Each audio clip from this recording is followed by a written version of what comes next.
നമസ്കാരം. അഖില ലോക വാർത്തകൾ വായിക്കുന്നത് ബാബു അപ്പാട്ട്. അന്ന ഹസാരെ വീണ്ടും ഉപവസിക്കുന്നു. എന്തിനാണ് അന്ന ഹസാരെ ഉപവസിക്കുന്നത്? അഴിമതി വിമുക്ത ഭാരതം, അതാണ് അന്ന ഹസാരെയുടെ ലക്ഷ്യം എന്ന് പറയപ്പെടുന്നു. കുംഭകോണങ്ങളുടെയും സാമ്പത്തിക ക്രമക്കേടുകളുടെയും അരാഷ്ട്രീയതയുടെയും നാടായി മാറിയിരിക്കുന്നു ഭാരതം എന്ന് ചിലപ്പോൾ തോന്നിപ്പോകും.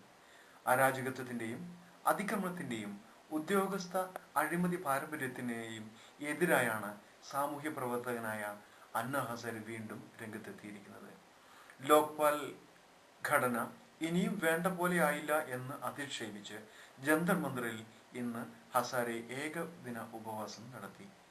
4 മാസങ്ങൾക്ക് മുമ്പാണ് അദ്ദേഹം 12 ദിവസം നീണ്ടുനിന്ന ഉപവാസ സമരം നടത്തിയത്.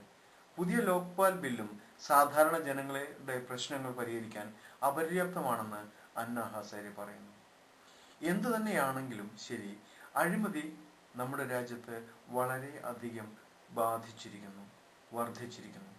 എന്ത് വില കൊടുത്തും ഈ ഉദ്യോഗസ്ഥ അഴിമതി നിർമ്മാർജ്ജനം ചെയ്യേണ്ടത് ഓരോ പൗരന്റെയും ഉത്തരവാദിത്വമാണെന്ന് അന്ന ഹസാരെ പറയുന്നു.